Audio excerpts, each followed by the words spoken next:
Bapa Surgawi yang kami kenal dalam satu nama Tuhan kami Yesus Kristus. Bersyukur Bapa malam hari yang indah ini Tuhan, Kau kumpulkan kami anak-anak Tuhan dari chapter otomotif 1 dan 2 Tuhan, berkumpul berfellowship sama-sama Tuhan, memuji menyembah-Mu Tuhan atas sebagian kebenaran firman-Mu.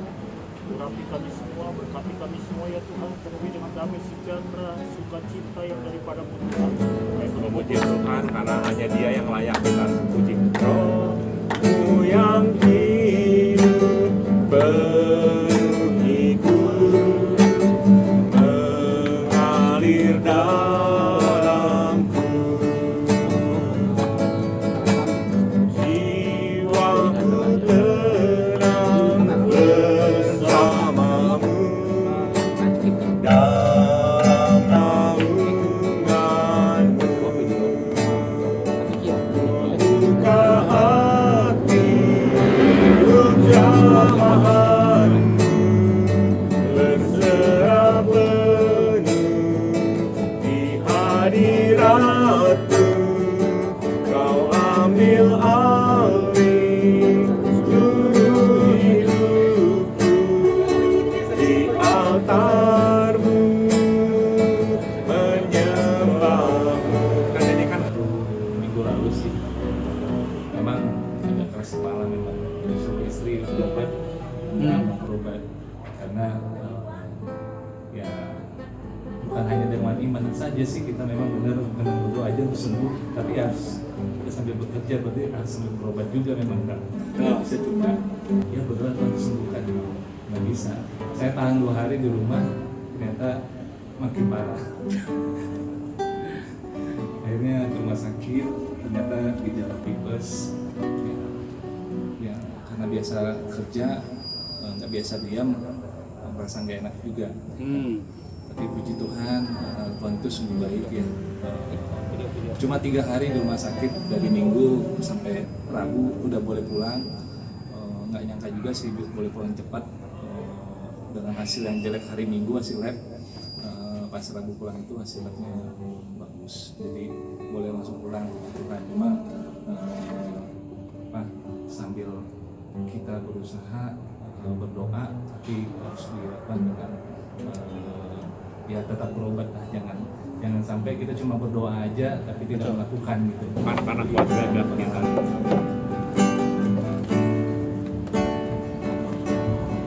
Penyertaan-Mu Tuhan, segalanya bagiku. Hadir-Mu di hidupku, terutama bagiku. Anugerah-Mu,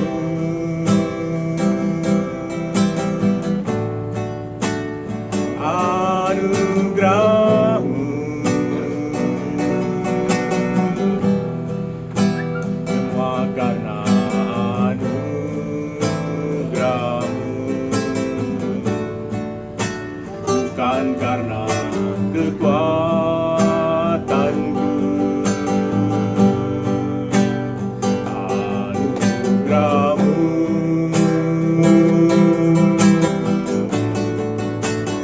anugerah-Mu, Tuhan.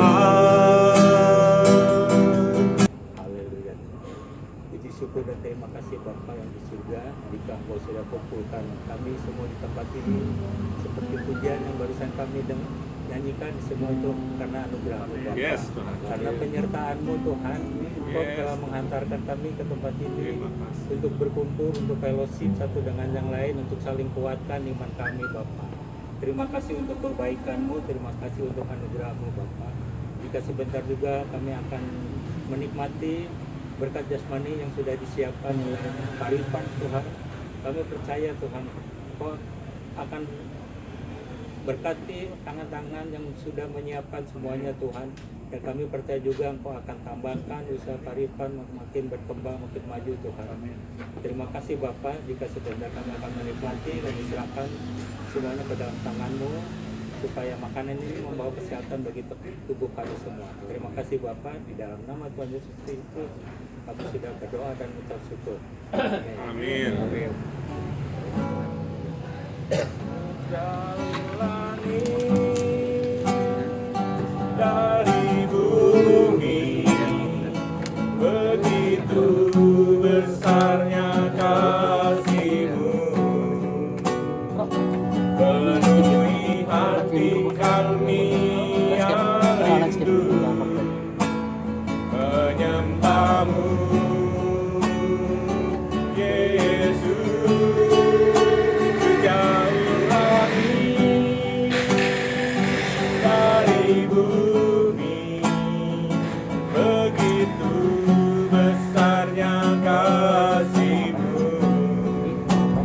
Surga yang kami kenal di dalam nama Tuhan Yesus Kristus, malam ini kami sangat bersyukur kalau kami dapat bersama-sama berkumpul di tempat ini.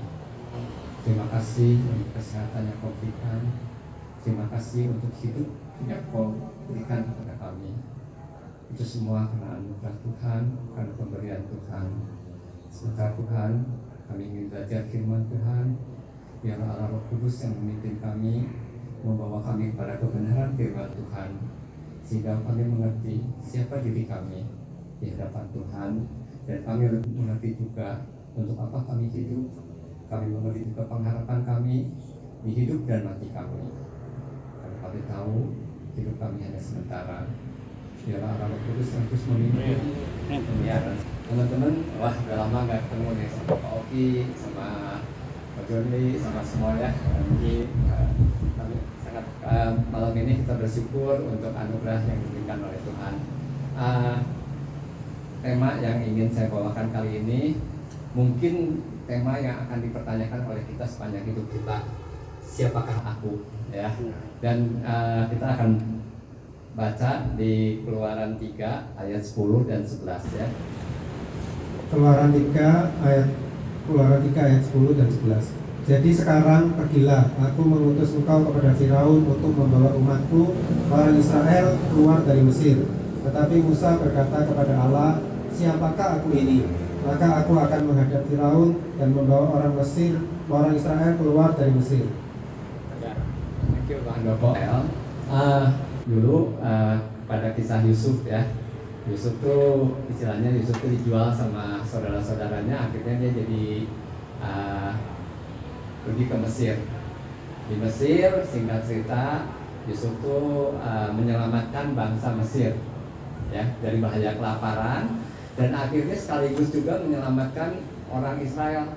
Jadi adik kakak Yusuf tadi ya. Nah, sekarang kita kembali kisah Musa. Kita bayangin lahirlah seorang bayi Musa. Nah, bayi Musa ini disembunyikan dari usia kecil sampai 40 tahun, dia tuh masih hidup sebagai pangeran Mesir. Nah, Musa melihat ada perkelahian antara orang Israel dan Mesir, lalu kebangsaan dia bangkit. Dia tuh bukan orang Mesir, tapi dia adalah orang Israel, dan dia membunuh si orang Mesir ini. Kehidupan fase pertama dari Musa ya. Ini fase, kalau saya bayangkan, mungkin kalau boleh saya sedikit tafsir, fase yang Musa tuh katakanlah gagah berani, segalanya dia mungkin, harta kekayaannya banyak, dia punya standar hidup yang kira-kira diidamkan oleh semua orang. Ya bayangin pangeran, ya pangeran, orang lain saudara-saudara jadi budak, dia hidup di istana, dia menikmati semua kemewahan, lalu tiba-tiba hidupnya berubah. Jadi setelah ketahuan, Musa takut. Nah inilah mulai fase kehidupan yang kedua. Musa lari ke padang gurun, ke Midian, dan akhirnya tadinya Musa punya standar hidup yang tinggi. Musa hanya ketemu domba-domba, kambing domba. Jadi di sini fase kedua dalam kehidupan Musa, dia hanya ketemu kambing domba, ya. Mungkin dia. Nah, Silahkan teman-teman, ada yang sedikit ngasih komentar. Kira-kira gimana sih perasaannya saat itu Musa dari posisi sebagai pangeran Mesir sekarang turun jadi pengembala kambing domba. Ngedrop. Iya, sangat ngedrop ya. Nah, sangat ngedrop. Pak Andi, baru Pak Andi.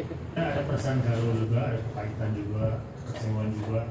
Kenapa bangsanya nggak menerima dia gitu? Malah jadi pengkhianat. Misalnya mungkin Musa juga saatnya mengalami satu titik di mana ya hidupnya nggak berdaya gitu ya.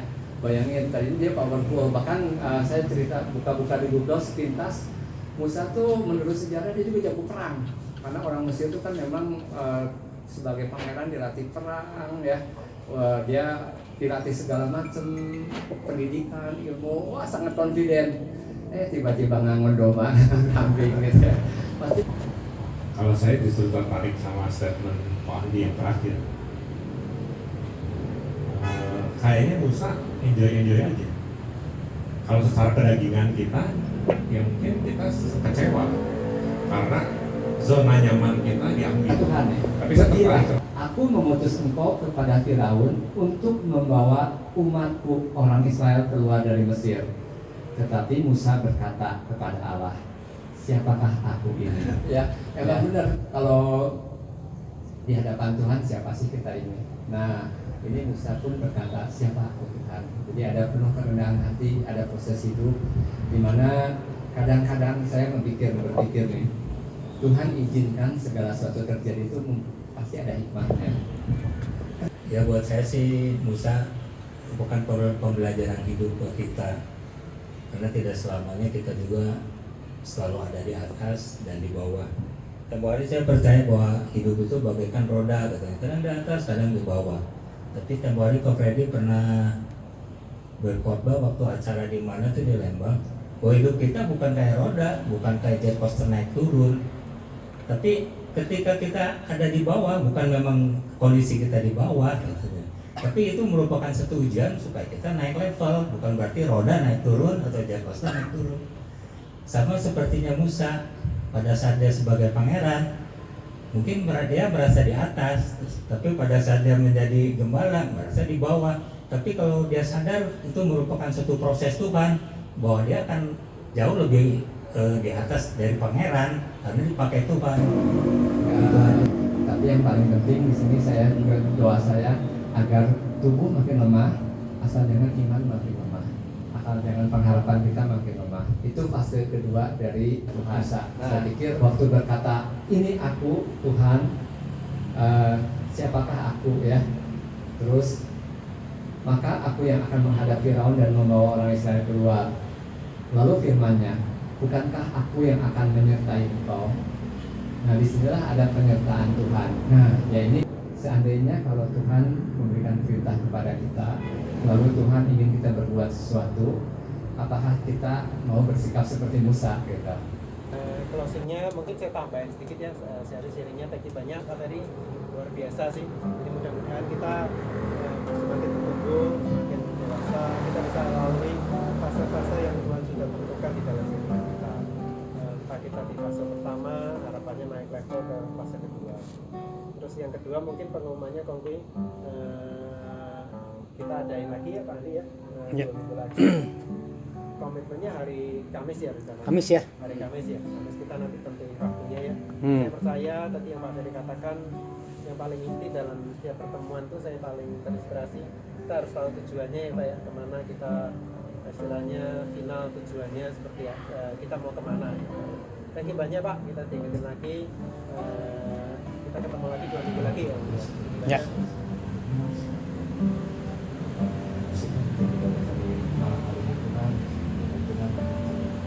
Jadi